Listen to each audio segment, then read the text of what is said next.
Kung riptide, tumigil ng kumuha. Hindi sila kumuha kung riptide. Kaya wala na. Wala nang trabaho kung wala dito. Upo lang, walang trabaho. Wala, hindi rin kami kumukuha pag riptide. Kasi baka makalason, ganun. Lahat ng mga share sa dagat, hindi namin kinukuha. At siyempre po na maapektuhan po ang talagang, siyempre walang hanap buhay ang mga kababayan namin. At isa pa, maapektuhan ang kalusugan ng mga kabarangayan namin. And of course, ang climate at environmental namin maapektuhan po. Siyempre sir, nalulungkot talaga naman kami, lalo na ako dahil nandyan ako sa munisipyo, wala daw ako may tutulong sa kanila. Ano yung dapat daw na itulong ko rin sa kanila dahil kamag-anak nila ako, nagtatrabaho ako, malapit ako kay Mayor. Wala ba akong masabi kay Mayor o mahingi kay Mayor para sa kanila?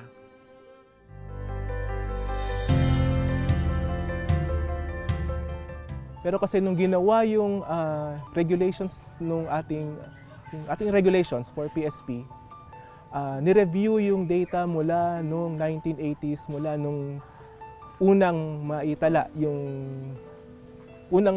yung red tide na occurrence dito sa Pilipinas. At may nakikita na sa data na around 70 or 60 plus, meron na ang nalalason. Kaya tayo binabayan sa 60 para additional protection na rin sa consumers. Kung ang isang lugar ay apektado na ng red tide, minomonitor na to ng before. Once na nagkaroon ng red tide yung area, nandun na yung causative organism. Yung causative organism, meron siyang dalawang stages. Meron siyang flagellated kung saan siya ay nasa water column. Yun yung meron ng bloom. At meron din siyang cyst form na nasa sediments na. Ngayon, kung enough ang nutrients, enough ang sunlight, kasi ito ay mga photosynthetic, magkakaroon ng bloom. Kaya nangyayari ito kadalasan sa isang lugar na usually pagkatapos ng ulan. Kung saan nagkaroon ng mga runoffs, nagkakaroon ng enough nutrients, dadami sila. At yung pag dumami na to, ito ay kinakain o finifilter ng mga shellfish kasi tulad ng tahong, sila ay mga filter feeders, kaya nag-accumulate na yung toxin sa kanila. At yun ang minomonitor natin at ang kasama yung before. Amount ng toxin na pwede tayong malason, ng isang taon na malason, kung pagbabasihan natin yung Philippine Regulatory Limit na 60 microgram per 100 gram, imagine natin yung 100 gram ay katumbas ng mga 25 pieces, yung average size na tahong na nakikita natin sa palengke. 25 pieces nun, inanalyze natin at nakita natin na 60 microgram per 100 gram pataas, maaari nang malason ang isang average na tao. Actually kasi may mga ganyang pasyente, nagkakaroon ng yung pamamanhid, yung tingling, sabi niya sa mga sa bibig, minsan sumasakit ang tiyan, tapos nagtatae, nagsusuka. Yun usually ang mga nararamdaman ng mga pasyente nagkakaroon na sa shellfish poisoning. Makapag-react at makapag-implement ng parang measures mo para malaman kung tumataas, increasing ba yung trend ng toxin. Ang isang main advantage yun is, of course, napoprotektahan mo yung health sa community. walang antidote sa red tide toxins. So kaya malaki ang impact niya sa human health. Ang receptor binding assay, it's more sensitive.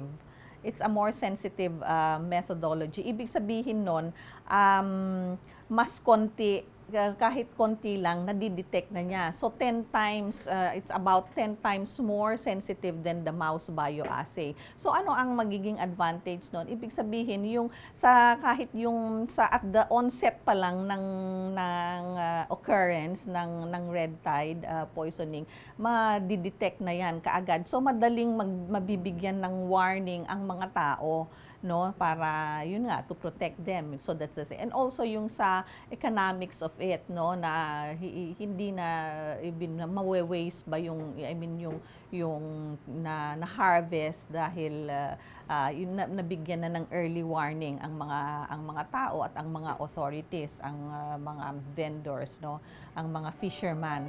Actually po, ang red tide po dito sa amin, mostly once a year lang po. At siyempre po, nagkaka-apekto yan po pag mayroong sa mainit na temperatura. Pag mayroon pong long neap tide, siyempre po magkakaroon ng red tide. At siyempre po na maapektuhan po ang talagang, siyempre walang hanap buhay ang mga kababayan namin.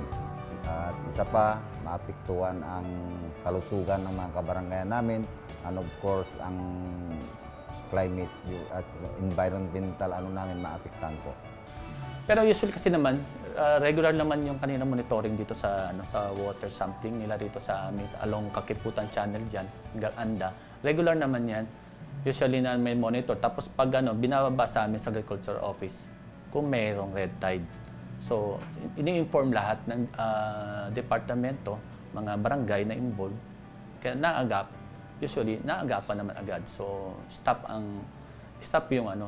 yung pagtitinda, mga gano'n. Pero mas sa akin, mas maganda mangyayari kung ganyan na maganda yung pagiging pagmo-monitor ng ganyang para maagapan natin, maiwasan natin yung nangyari sa amin noon yung 3 years.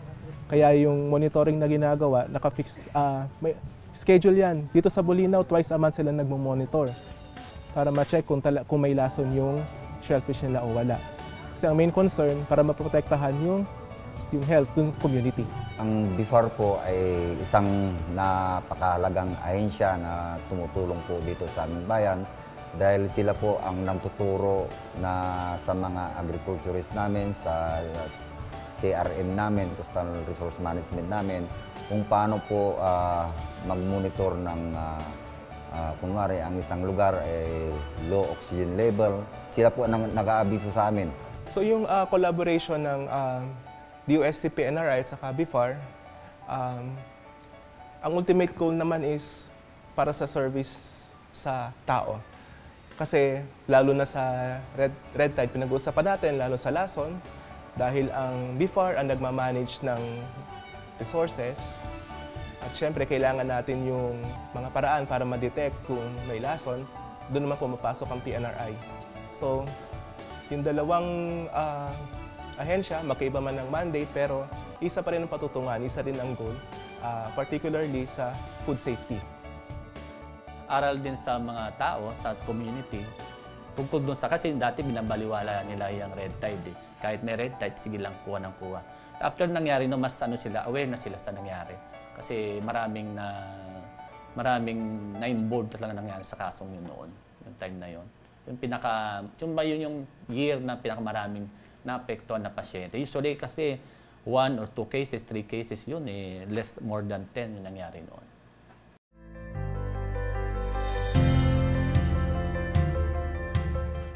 Isa sa mga naunang method sa pag-detect ng lason o yung red tides ay yung tinatawag na mouse bioassay.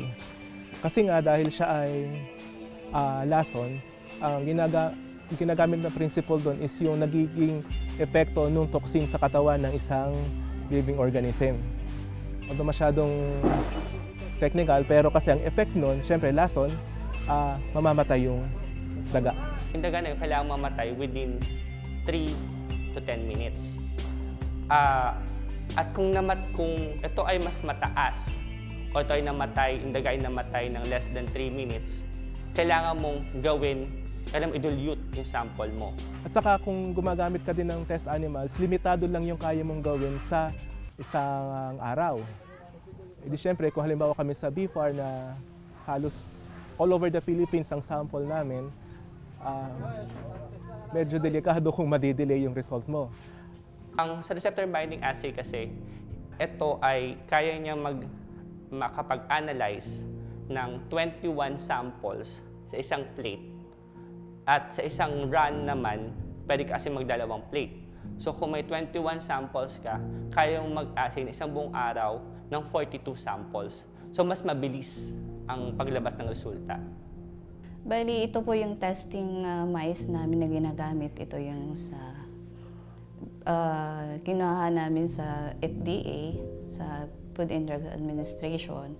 Matapos na namin na-extract yung shellfish, doon namin isasample na yun sa test mice. Kung sa experience po namin, yung kapag positive po siya, magre-react din po yung sa mice. Either nangangati sila, ay nagkakaroon sila ng ganyan, tapos o di kay kung mataas yung toxin, kisay na sila agad. Yung Pinakamaganda na makinig tayo dun sa announcements na nanggagaling sa BFAR na ibinababa sa mga regional offices namin saka sa mga local government units regarding dun sa mga areas na positive for toxins. Binanggit natin yung regulatory limit kanina, hindi man ibig sabihin na yun lang yung level ng toxin doon sa mga shellfish na binabanggit natin. So, kapag sinabi natin nasa announcements na positive yung area, pinakamaganda is pakinggan na natin. Kaysa man i-challenge mo pa yung sarili mo na baka hindi ako tablan yan, gano'n. Pero kasi ang ultimate goal natin is yung safety ng consumers. Kaya din natin ginagawa yung monitoring, pinupuntahan lahat ng areas para yung actual na data ang maibibigay natin, magiging pagbabasihan natin ng ating mga bulletins.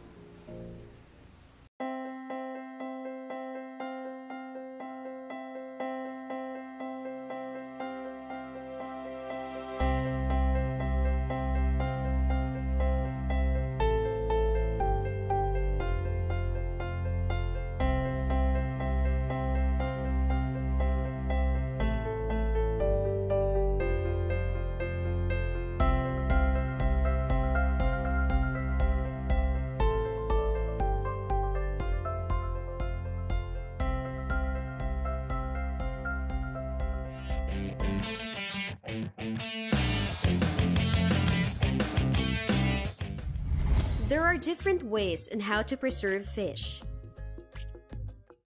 Be it smoked, dried, frozen and canned, or bottled. Bottled sardines in particular is packed with essential nutrients like heart-healthy omega-3 fatty acids, and they're a natural source of vitamin D. The Industrial Technology Development Institute of the Department of Science and Technology developed and improved bottled bangus in oil technology through its accumulated best practices and state-of-the-art research in food preservation. To further enhance product quality, the implementation of good manufacturing practices is highly recommended. Here are a few reminders. Observe proper sanitary procedures. Keep fingernails short and clean. Wash hands thoroughly. Change disposable gloves regularly. Avoid coughing and sneezing. Observe proper attire. Hairnet, face mask, gloves, and safety shoes. Follow proper manufacturing procedures. Safety procedures, step-by-step process, and quality control protocol. Now, you will need bangus, laurel or bay leaf, peppercorn, red pepper or siling labuyo, whole carrot sliced thinly, whole pickle sliced thinly, preheated corn oil, preheated vegetable oil, brine solution,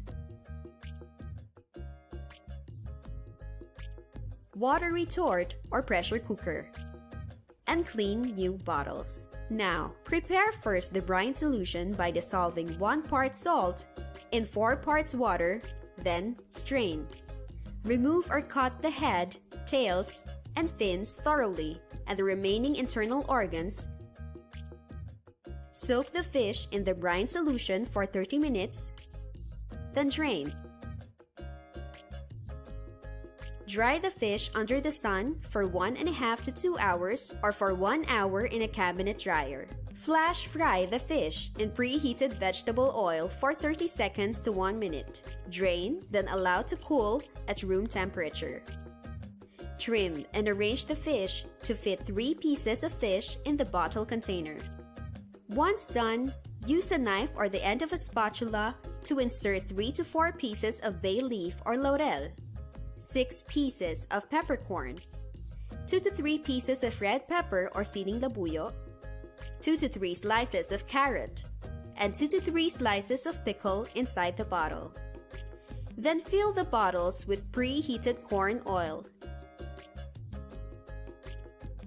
leaving 1/4 inch headspace from the lid, and tightly seal.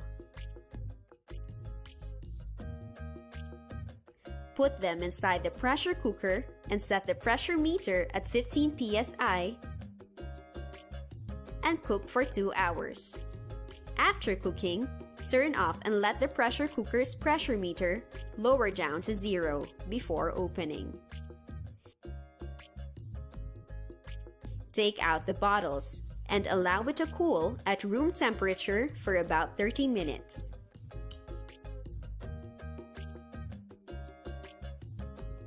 Wash the bottles thoroughly to remove adhering oil and then wipe dry.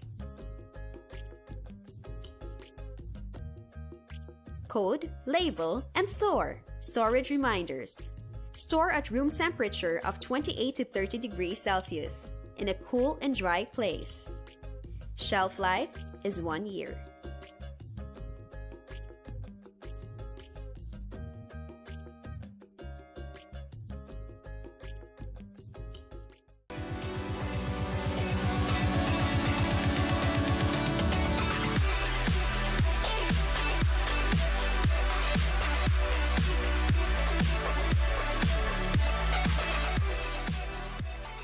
DOSTv would like to thank Filipino Creazione de Mano Incorporated. Visit their showroom at ground floor lobby, PSM BFI Building, 318 Santolan Road, West Crames, San Juan City. SciTev, the world's leading source of reliable and authoritative news, views, and analysis on information about science and technology for global development. Visit their website at www.scitev.net.